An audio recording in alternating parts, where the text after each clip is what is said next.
Siirt Yetimler Vakfı olarak biz her bayram olduğu gibi bu bayramda yetimlerimizi es geçmedik. Elhamdülillah 90'a yakın yetimimizi bu hayırlı gecede, Kadir Gecesi'nde biz kıyafet aldık. Alt, üst, ayakkabı olacak şekilde Kadir Gecesi olması münasebetiyle hani bir yetimi sevindirmenin, bir yetimi güldürmenin, yüzündeki tebessüm olmanın hayrını biz hem hadislerle hem ayetlerle malum biliyoruz. Elhamdülillah bu mübarek günde bu mübarek yetimlerimizi, bu güzel yetimlerimizi sevindirdik. Bize başvuran aileler sadece 90 yetim değil, bizim mevcutta 60 tane kayıtlı ailemiz var ve kayıt altına alamadığımız dünya kadar yetim ailemiz var. Yani gelip bize başvuruyor, hem gıda, hem et, hem ayakkabı, hem bayramlık. Maalesef bizim gücümüz hepsini giydirmeye yetmiyor. Bu bayram biz 90 yetimi giydirmeye çalıştık.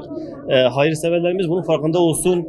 Bu sevabı, bu karşılığı bitmeyen bir derya gibidir. Eğer biz bu hayrın farkında olsak, eğer biz bu güzelliğin farkında olsak, yani bütün yetimlerimize bir çeşit bir el uzatabiliriz. Bizler de Yetimler Vakfı olarak zenginle fakir arasında bir köprüyüz, bir köprü görevi görüyoruz.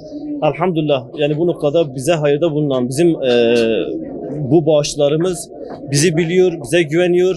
Yani bizim tüm yetimlere ulaşmamız için gücümüzün biraz daha fazla olması lazım. Bu noktada bizim de diğer yetimlere, diğer fakirlere ulaşmamız için yani maddi olarak elimizin biraz daha güçlü olması lazım.